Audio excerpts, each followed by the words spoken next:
जिले की सबसे बड़ी अधिकारी डीएम आरती सिंह एक सुबह सादे कपड़ों में बिना किसी सरकारी रब के सब्जी खरीदने बाजार पहुंची। उनके चेहरे पर सादगी थी, चाल में आत्मविश्वास। लेकिन किसी को अंदाजा तक नहीं था कि ये महिला इस जिले की डीएम है।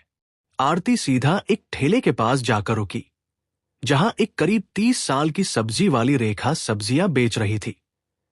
आरती ने मुस्कुराकर उससे सब्जियों के दाम पूछे ही थे कि तभी एक छोटा बच्चा दौड़ता हुआ आया और उस औरत से लिपट कर बोला, मम्मी मुझे स्कूल छोड़ दो ना, लेट हो रहा है, नहीं तो टीचर डांटेंगे। रेखा बोली, बेटा थोड़ी देर रुक जा, मैं पहले इनको सब्जी दे दूं, फिर तुझे छोड़ने चलेंगे। बच्चा जिद करता रहा, नहीं मम्मी, अभी चलो ना प्लीज, बहुत देर हो गई है। यह सब देखकर डीएम आरती सिंह का दिल पसीज गया। वो मुस्कुराकर बोली, आप बच्चे को स्कूल छोड़ आइए, मैं आपकी दुकान संभालती हूं। रेखा थोड़ी हिचकिचाई, पर आरती के भरोसे भरे लहजे ने उसे हिम्मत दी। उसने कहा, ठीक है बहन, मैं जल्दी लौट आऊंगी। और फिर वो अपने बेटे को लेकर स्कूल की ओर निकल गई। इधर आरती ठेले पर खड़ी थी, चारों ओर के माहौल को गौर से देख रही थी। तभी एक मोटरसाइकिल ठेले के पास आकर रुकी। उस पर बैठा इंस्पेक्टर विजय कुमार था। उसने उतरते ही थोड़ा तंज में कहा, तू कब से यहां सब्जियां बेचने लगी? यहां तो एक औरत हुआ करती थी, वो कहाँ गई? आरती कुछ कहती, उससे पहले ही वह सब्जी वाली औरत रेखा वापस लौट आई। इंस्पेक्टर को देखकर उसके चेहरे पर घबराहट छा गई। झुककर बोली, क्या चाहिए आपको इंस्पेक्टर साहब? जो मन हो ले लीजिए। इंस्पेक्टर ने बेजा हुक्म दिया, आधा किलो टमाटर दे, 1 किलो भिंडी और आधा किलो परवल भी देना। रेखा ने बिना कुछ कहे जल्दी जल्दी सब्जियां तौल दी। इंस्पेक्टर बिना एक भी पैसा दिए मोटरसाइकिल पर बैठा और चलता बना। ये सब देख आरती सिंह स्तब्ध रह गई। कुछ पल खामोशी में बीते, फिर उन्होंने रेखा से पूछा, बहन, उसने पैसे क्यों नहीं दिए? आपने उससे कुछ कहा क्यों नहीं? रेखा की आंखों में मजबूरी साफ दिख रही थी। धीमे स्वर में बोली, बहन, क्या कहूं? ये इंस्पेक्टर रोज ऐसे ही सब्जियां ले जाता है।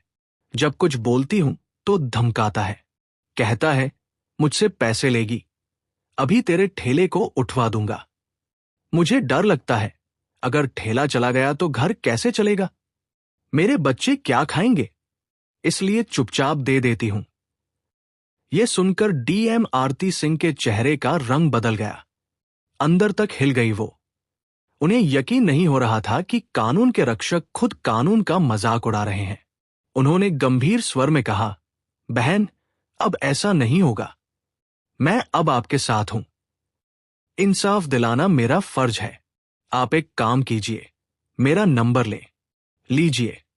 कल जब आप ठेला लगाएंगी तो आप नहीं, मैं वहां रहूंगी। आप घर पर आराम कीजिए। बाकी मैं देख लूंगी कि वो इंस्पेक्टर पैसे देता है या नहीं, और अगर नहीं देता तो मैं उसे कानून की ताकत दिखाकर ही रहूंगी। रेखा की आंखों में आंसू थे, लेकिन पहली बार उनमें राहत और उम्मीद झलक रही थी। अगली सुबह आरती सिंह ने एक गांव की औरत का भेष बनाया। ना कोई मेकअप, ना कोई पहचान। साधारण साड़ी पहने, सिर पर पल्लू रखे वो ठेले पर आ खड़ी हुई। ठेले पर ढेर सारी सब्जियां सजाई गई। सब कुछ तैयार था। कुछ ही देर में वही इंस्पेक्टर विजय कुमार अपनी मोटरसाइकिल पर वहां पहुंचा। इंस्पेक्टर विजय कुमार ने अपनी मोटरसाइकिल ठेले के पास लगाई और घूरते हुए बोला, क्या बात है, आज फिर तुम यहां? वैसे तुम उसकी क्या लगती हो? कल भी तुम यहीं थी और आज भी। आरती सिंह, जो अब भी गांव की एक आम महिला के रूप में खड़ी थी, धीरे से बोली, मैं उसकी बहन हूं, इसलिए आज उसकी जगह ठेला संभाल रही हूं। इंस्पेक्टर ने घिनौनी मुस्कान के साथ कहा, तो तुम तो अपनी बहन से भी ज्यादा खूबसूरत निकली। बहुत प्यारी लग रही हो आज। फिर आंखों से उसे ऊपर से नीचे तक देखता रहा और बेहुदे लहजे में बोला, वैसे छोड़ो ये सब, मुझे 1 किलो टमाटर चाहिए और साथ में थोड़ा धनिया और मिर्च भी दे देना। आरती ने बिना कोई प्रतिक्रिया दिए सब्जियां तौली और चुपचाप उसके हाथ में दे दी। जैसे ही इंस्पेक्टर सब्जियां लेकर पलटने लगा और मोटरसाइकिल स्टार्ट की, आरती ने सख्त आवाज में कहा, रुकिए, आपने अभी तक सब्जियों के पैसे नहीं दिए। सब्जियों के पैसे दीजिए, ऐसे नहीं चलेगा। इंस्पेक्टर झुंझुला कर बोला, कौन से पैसे? मैं तो रोज फ्री में लेता हूं। अपनी बहन से पूछ लेना, वो तो कुछ नहीं कहती और तुम ज्यादा जुबान मत चलाओ मेरे सामने। वो फिर से जाने लगा। तभी आरती ने तेजी से कहा, आप मेरी बहन से चाहे जैसे लेते हो, लेकिन मुझसे नहीं। सब्जियों के पैसे देने होंगे। हमें भी पैसे खर्च करके ही ये सब्जी लानी पड़ती है, और अगर हम एक दिन सब्जी ना बेचें तो हमारे घर का चूल्हा नहीं जलता। आप जैसे लोग फ्री में सब्जी ले जाकर हमारे पेट पर लात मारते हैं। इतना सुनना था कि इंस्पेक्टर का घमंड भड़क उठा। उसने गुस्से में आकर एक जोरदार थप्पड़ आरती के गाल पर जड़ दिया। आरती लड़खड़ाई, लेकिन खुद को संभाल लिया। आंखों में आंसू थे, लेकिन आत्मसम्मान अब और चुप रहने को तैयार नहीं था। आरती ने कांपती आवाज में कहा, आपने एक महिला पर हाथ उठाकर बहुत बड़ी गलती की है। इसका अंजाम भुगतना पड़ेगा आपको। इंस्पेक्टर और भड़क गया। गुस्से में चिल्लाया, तू मुझे सिखाएगी? तेरी इतनी औकात? अभी बताता हूं। फिर उसने आरती के बाल खींच लिए।